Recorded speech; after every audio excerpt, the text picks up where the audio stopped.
Hope you enjoyed, everyone. Thank you. This is Sullivan. I was giving my latest review on Dragon Ball Super episode 47 right now. This is an epic episode because we get to see him for out. I'm gonna try to make this as brief and as strong as possible. Just not, try not to mess up. Anyway, the situation is this right now. They live in a dystopian future. It's 17 years from now, like from the events of what happened. I mean, it's kind of a skewed timeline because of so many things changing. But it's the same future Trunks that we got from the Cell arc. He's in the future, even though he's got rid of the androids. Now he has to face a far worse enemy that he's ever seen, and his enemy is Black, aka Black Goku. This is definitely an epic arc. Because we never, seeing Goku as a villain was something that a lot of Dragon Ball Z fans been hoping for a while now, and this is just prayers answered after so or a long time. It's definitely very intuitive. Anyway, we get to see a lot of things that are confirmed in this episode. Like, for example, the girl that he's been trying to, his companion, the female is Mai. She's Mai. The scarf he wears around his neck is that of his mom, Bulma.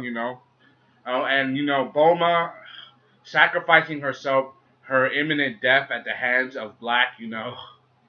Oh my God. A lot of people were hinting this. This was hinted way before it happened.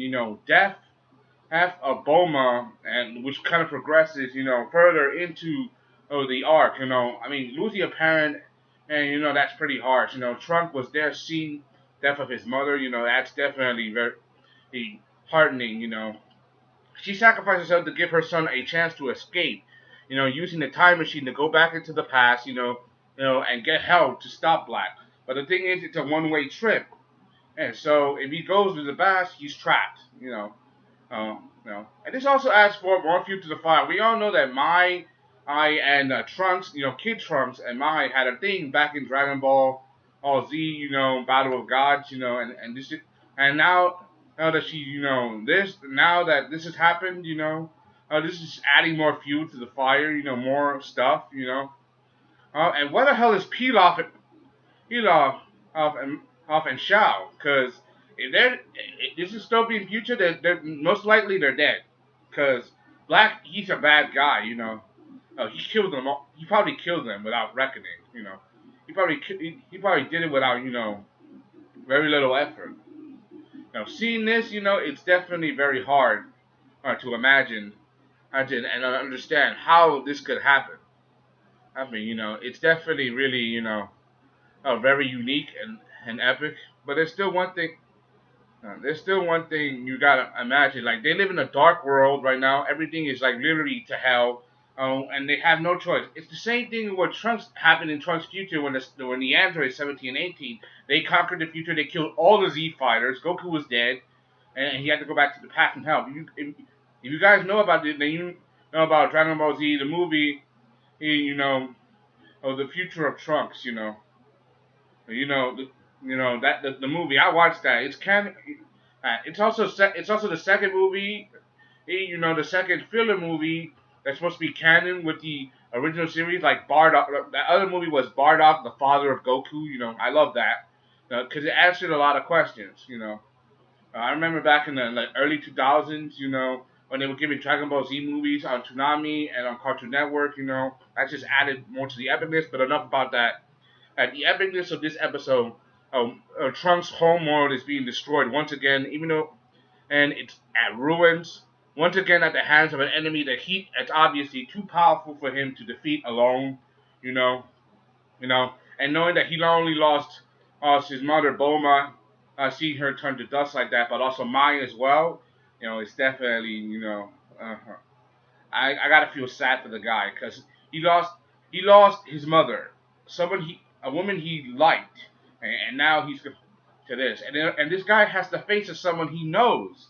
It's definitely epic to the story, seeing how dark he is. We also get to see something more to the story. We get to see on the light side of the episode where we get to see back in the present time where with Goku, he's trying to train. Goku, he has a farming job. He remembers how when he was a kid, Master Roshi made him do hard labor, him and Krillin, to like build up strengths. That's like a callback to Dragon Ball Z. See, to Dragon Ball, you know, the original story. That's like more callback to the past, you know, the previous seasons, you know. Because one of the things I gotta like about Dragon Ball Super, it tries to make comparisons to the original Dragon Ball series, and we get to see these small clips. We get to see Goku and Krillin as kids as they train with Master Roshi. How Goku asked Piccolo to be his partner to help harness the cabbage. At first he didn't want to, but then they start to work, and things start to go ahead until Krillin shows up and spilled the beans that Vegeta went to go train on Beerus on train on Beerus' planet without Goku. And when Goku found out, he just rushed off. Goku, he likes to train, and he likes it. And Goku and Vegeta was already training with Whis, you know. And Vegeta was already training with Whis. Sorry about that. He was training with Whis, who just came in and just got headbutted the hell out of him by Vegeta. You know, it's definitely funny, you know, and epic, you know, because it's like the light side. They even eat later. They eat ramen and stuff.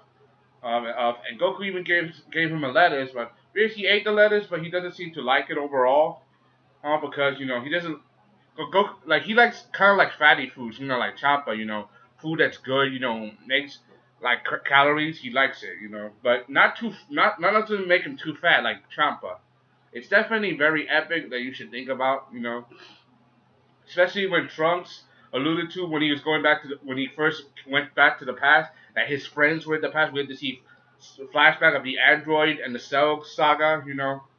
That was one of my favorite parts because that was back then. One of my favorite moments was seeing Gohan, you know, young Gohan, as the badass he is, how he surpassed his father at that moment. It wasn't too, later in the series. Goku, he became way stronger than what Gohan was, and because Gohan, he lagged on his training a bit, you know. But that's overall to the story. Knowing anyway, the future is very bleak. Trunks has to stop this new enemy, Black, aka Black Goku, who his mother is dead. So is the person he loved. He has a key that's sending him back to the past so he can get help. But will he get it in time? I mean, will he? I mean, it looks like overall it looks like he's overall it looks like it's very dark for him. But there's always hope, you know, in a way to stop this. You know, I mean, it's not completely hopeless. Anyway, overall, I liked the story. It was good. The animation was faulty. Even though there was some light themes in it. I like the overall darkness because we get to see future Trunks and see him wield that sword again. Even though it was only for a moment, I loved him when he wore the sword. Even though it got broken and we got to see him use it again. And also, not to mention the fact that there was, you know, Mai using the blaster gun. It was only, you know, for a short period, but seeing him wield that sword, and you know, I just love it. You know, I loved it overall. Anyway, that's all I gotta say. Hope you enjoyed. Thanks for coming out, subscribe. Thank you. Give me your opinion on this video and the episode. Give me your opinion. What did you think of it overall? Because it's gotta be very, very good. Because we get to see Black Goku, Evil Goku, and one of the things I gotta notice the most is when Black was staring down Trunks. Say the day has finally come to take your last breath, Saiyan. Does that mean he hates Saiyan? Even though Goku's a Saiyan, that means there's something more to this. Anyway, that's all I gotta say. I'm out. Peace. This is Soraz. Give me a latest review of Dragon Ball Super. Good luck. I'm out.